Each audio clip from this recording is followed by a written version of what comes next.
So you want me to revisit the idea of Mark of the Beast? I do. Mark of the Beast was an interesting remote viewing topic. All of the topics in Revelation and in the Bible and in many of the older,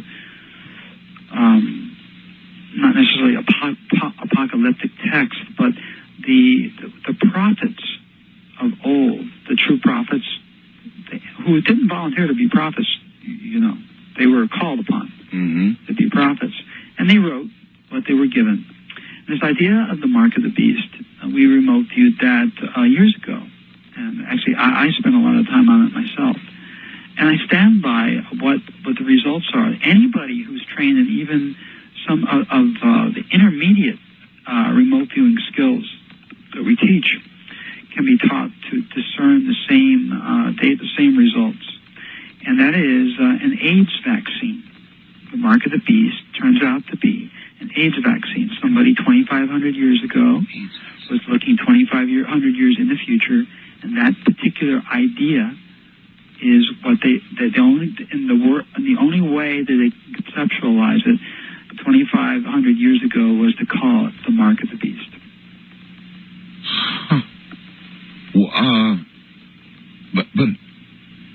but I guess I don't understand. If it's an AIDS vaccine, why would it even conceptually be thought of as the Mark of the Beast? An AIDS vaccine would be a good thing, right? I don't want to get into it because it's such a controversial thing, Art. It deals... Are you saying it's going to be an AIDS vaccine gone wrong? Is that where you're going? That I can talk about. I can't talk about what's behind the idea of the Mark of the Beast. Not on the air. It's too controversial. But, yes, what happens is that the people who accept the Mark of the Beast break out in woesome sores. That's what Revelation says. They break out woes. Woe be the mother who gives suck to her child if she takes the Mark of the Beast, because the child will die. Essentially, it's an AIDS vaccine that is not proven, and it does result in causing injury to people that take it. Wow. Okay. And I'm afraid that we are heading toward a real possibility of nations forcing this, not forcing it in terms of holding you down and shooting you up with it, but if you do not have a mark on your ID card or your driver's license saying that you've had this inoculation, you're not going to be able to get a job, or you're not going to be able to go to certain places or get a passport. So it'd almost be like the opposite of the Scarlet Letter. In other words, you'd have to have this mark, or... Oh, my. That's a good analogy. Yes. Yes. Or you'd be ostracized, excommunicated. You won't be able to conduct commerce of any type. You won't be able to get a job in a big corporation. You definitely won't be able to date. Unless you date someone who is not...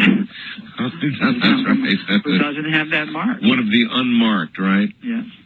So the vaccine, it goes wrong, and that's what the prophets of old were saying, is that many people are forced to accept the Mark of the Beast, but woe be them and those people that do that, because they break out in woesome sores.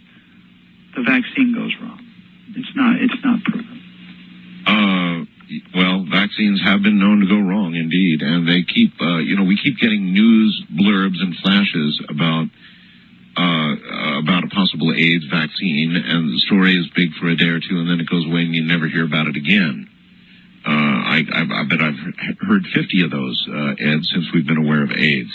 We've got one, or we've just about got one, and the story always goes away.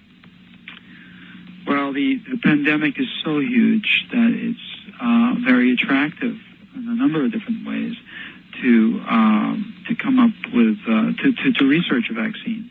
And you can imagine how much money is involved for those companies that, of course, say they have an effective vaccine. Tech, we've heard them all, but in Moderna, and some people say Moderna. I don't really know why. Moderna, RNA surging this year. That's creating enormous wealth for the people behind some of the world's top COVID vaccine candidates. Oh, of course. I don't know how you would prove that until a decade or more has gone by, knowing, how AIDS works. But yeah, it would be big money, all right. And one can imagine something going wrong, no question.